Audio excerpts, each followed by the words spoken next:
ഇയാനി ക്രിയേഷൻസിലേക്ക് എല്ലാവർക്കും സ്വാഗതം. അപ്പോൾ നമ്മൾ ഇന്നലെ ഒരു കുർത്തി കട്ട് ചെയ്തിട്ടുണ്ടായിരുന്നു. ഇന്ന് അതിന്റെ സ്റ്റിച്ചിങ് ആണ് ചെയ്യാൻ പോകുന്നത് കേട്ടോ. അതായത് സാധാരണ ഒരു 3/4 ഉള്ള സ്ലീവും പിന്നെ നമ്മൾ ഇതിന് പാന്റിലാണ് കുറച്ചുകൂടി ഇമ്പോർട്ടന്റ് കൊടുത്തിരിക്കുന്നത്. ഷറാറ പാന്റ് ആണ് നമ്മൾ ഇതിനായിട്ട് ഉപയോഗിക്കുന്നത് കേട്ടോ. അപ്പോൾ ആദ്യമേ കുർത്തി ഒന്ന് സ്റ്റിച്ച് ചെയ്ത് മാറ്റാം. അങ്ങനെയാണെങ്കിൽ പാന്റ് തയ്ക്കാൻ നമുക്ക് കുറച്ചുകൂടി എളുപ്പമായിട്ട് തോന്നും. ആദ്യമേ പാന്റ് തയ്ച്ചിട്ടുണ്ടെങ്കിൽ പിന്നെ കുർത്തി തയ്ക്കാൻ നമുക്ക് മടിയാവും. അപ്പോൾ ഇതാണ് പാന്റിന്റെ പാർട്ട് കേട്ടോ. അതുകൂടി മാറ്റി വെക്കുവാണ്. കുർത്തിയുടെ ഒരു ഫ്രണ്ട് പാർട്ട്, ബാക്ക് പാർട്ട് വളരെ ഈസി ആയിട്ട് ഒരു സ്ലിറ്റുള്ള ടോപ്പാണ് ചെയ്യാൻ പോകുന്നത് കേട്ടോ. അപ്പോൾ അതൊന്ന് ചെയ്ത് എടുക്കാം. നമുക്ക് ആദ്യമേ ഈ ഫ്രണ്ട് നെക്ക് ഒന്ന് തയ്ച്ചെടുക്കാം കേട്ടോ. അതിനായിട്ട് ഞാൻ കുറച്ച് നീളമുള്ള തുണിയാണ് എടുത്തിരിക്കുന്നത്. ചെറിയൊരു ലൈനിങ് പാർട്ട് പോലെ ഒന്ന് ഫ്രണ്ട് പാർട്ടിൽ വെച്ച് കൊടുക്കാം. സാരിയല്ലേ, അപ്പോൾ നമുക്കതിൻ്റെ സൈഡിലൊക്കെ ഇഷ്ടംപോലെ തുണി ഇങ്ങനെ ബാക്കി ഉണ്ടാവുകയും ചെയ്യും.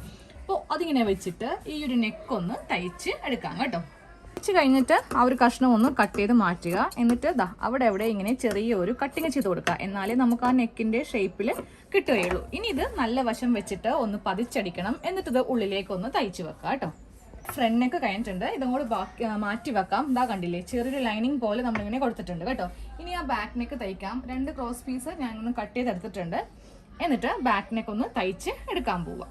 കുർത്തിയുടെ ഫുൾ സ്റ്റിച്ച് ഒന്നും ചെയ്തെടുത്തു കേട്ടോ. കാരണം ഇത് നമുക്ക് എല്ലാവർക്കും അറിയാം, സാധാരണ പോലെ തന്നെ സ്ലീവ് എല്ലാം വെച്ചിട്ടുണ്ട്. സ്ലിറ്റ് ഒക്കെ ഇങ്ങനെ തയ്ച്ച് എടുത്തിട്ടുണ്ട്. താഴെ മടക്കടിക്കേണ്ട ആവശ്യമില്ല. ഇതുപോലെയാണ് താഴെ ഇരിക്കുന്നത് അല്ലേ. പാന്റ് ആയിരിക്കും നിങ്ങൾക്ക് എല്ലാവർക്കും അറിയാത്തത്. അപ്പോൾ അതെങ്ങനെയാണ് ചെയ്യുന്നതെന്ന് കാണിച്ചത്. അപ്പോൾ നമ്മൾ പാന്റ് ആണ് തയ്ക്കാൻ പോകുന്നത് കേട്ടോ.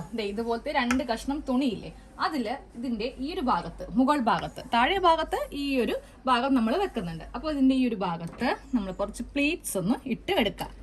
ഇങ്ങനെ ഒന്ന് പ്ലീറ്റ്സ് ഇട്ട് കൊടുത്തിട്ടുണ്ട്. ഇതാണ് ഇതിന്റെ നല്ല വശം കേട്ടോ. ഇതിന്റെ മീതെ നമുക്ക് ആ മുകളിലത്തെ പാർട്ട്, അതായത് ഒരു ക്രോച്ചൊക്കെ വെച്ചിട്ട് നമ്മളിങ്ങനെ കട്ട് ചെയ്തെടുത്തില്ലേ, അതും ഇതും തമ്മിൽ ഇങ്ങനെ ഒരു 1/2 ഇഞ്ചിലൊന്ന് അറ്റാച്ച് ചെയ്ത് എടുക്കണം. അപ്പോൾ ഇതുപോലെ ഇങ്ങനെ പ്ലീറ്റ്സ് ഇട്ടിട്ട് നമ്മളൊന്ന് അറ്റാച്ച് ചെയ്ത് എടുത്തിട്ടുണ്ട്. ഇപ്പോൾ പാന്റിന്റെ ഒരു കാലേ ആയിട്ടുള്ളൂ. രണ്ടാമത്തെ കാലും സെയിം ഇതേപോലെ ഒന്ന് ചെയ്ത് എടുക്കാം കേട്ടോ. അപ്പോൾ 2 കഷ്ണം തുണിയും ഇങ്ങനെ ഒന്ന് തയ്ച്ചെടുത്തിട്ടുണ്ട്. ഇനി ഇതിന്റെ ആ ഒരു ക്രോച്ചിന്റെ ഭാഗമില്ലേ, അവ തമ്മിൽ നല്ല വശവും ചേർത്ത് ഇങ്ങനെ വെക്കാം. എന്നിട്ട് 1/2 ഇഞ്ചിൽ ഇങ്ങനെ ഒന്ന് തയ്ച്ചെടുക്കാം കേട്ടോ. ഡബിൾ സ്റ്റിച്ച് വേണം ചെയ്ത് കൊടുക്കാൻ. 2 ക്രോച്ചിന്റെ ഭാഗങ്ങൾ തമ്മിൽ നമ്മൾ തയ്ച്ചു കഴിഞ്ഞിട്ട് ഇത് സെന്ററിലാക്കി ഇങ്ങനെ വെക്കാം കേട്ടോ. ഇനി നമുക്ക് ഇതിന്റെ സൈഡ് ഒന്ന് അടിക്കണം. ഇനി താഴെ ഭാഗം മടക്കടിക്കാനുണ്ടെങ്കിൽ അതും കൂടി കഴിഞ്ഞിട്ട് വേണം ഈ സൈഡ് അടിക്കാനായിട്ട്. ഇതിന്റെ സൈഡ് ഇങ്ങനെ ഒന്ന് കൂട്ടിക്കഴിഞ്ഞിട്ടുണ്ട്. കണ്ടില്ലേ, കാലിന്റെ ഈ ഭാഗത്ത് നിന്ന് നമുക്ക് നല്ല ഫ്ലെയർ ആയിരിക്കും കേട്ടോ, പ്ലീറ്റ്സ് ഇങ്ങനെ വെച്ചിരിക്കുന്നത് കൊണ്ട്. ഇനി ഇവിടെ ഒരു 1/2 ഇഞ്ച് കടത്തി ഇങ്ങനെ തയ്ക്കുക. ഇലാസ്റ്റിക് കടത്തി വെക്കുക. പാന്റിന്റെ ഫുൾ സ്റ്റിച്ച് അതോടെ കഴിയും കേട്ടോ. അപ്പോൾ നമ്മുടെ ഡ്രസ്സ് റെഡി ആയിട്ടുണ്ട്. ടോപ്പില് വലിയ പ്രത്യേകത ഒന്നുമില്ല കേട്ടോ. പാന്റിലാണ് നമ്മൾ ഹൈലൈറ്റ് കൊടുത്തിരിക്കുന്നത്. കണ്ടില്ലേ, ഇവിടെ നിന്ന് ഇങ്ങനെ പ്ലീറ്റ്സ് വരും. അപ്പൊ ഞാൻ ഇതിന്റെ കട്ടിങ് പാർട്ടിൽ പറഞ്ഞായിരുന്നു ഇതെങ്ങനെയാണ് ഞാൻ ആ 20 ഇഞ്ച് എടുത്തതെന്ന്. നമ്മൾ ടോപ്പ് ഇട്ട് കഴിയുമ്പോൾ ടോപ്പിന്റെ മുകൾ ഭാഗത്തായിട്ട് ഈ ഒരു കട്ടിങ് വരുന്നതാണ് കുറച്ചുകൂടി ഭംഗി. പക്ഷെ കുഴപ്പമില്ല, ഇങ്ങനെ ഇരിക്കുന്നതാണെങ്കിലും നല്ലതാണ്. അപ്പോൾ കുറച്ചുകൂടി ഇങ്ങനെ എടുത്ത് കാണും. അത് നിങ്ങളുടെ ഇഷ്ടത്തിന് എങ്ങനെയാണോ നിങ്ങൾക്ക് വേണ്ടത്. ഇത് ഇവിടെയാണ് കേട്ടോ എൻ്റെ മുട്ട് വരുന്നത്. ഞാനപ്പോൾ മുട്ടിന്റെ മുകൾ ഭാഗത്ത് വെച്ചിട്ടാണ് പ്ലീറ്റ്സ്, ഈ ഒരു ഭാഗത്താണ് പ്ലീറ്റ്സ് ഇങ്ങനെ കൊടുത്തത്. കണ്ടില്ലേ, നല്ല ഫ്ലെയർ ആയിരിക്കും താഴത്തേക്ക്.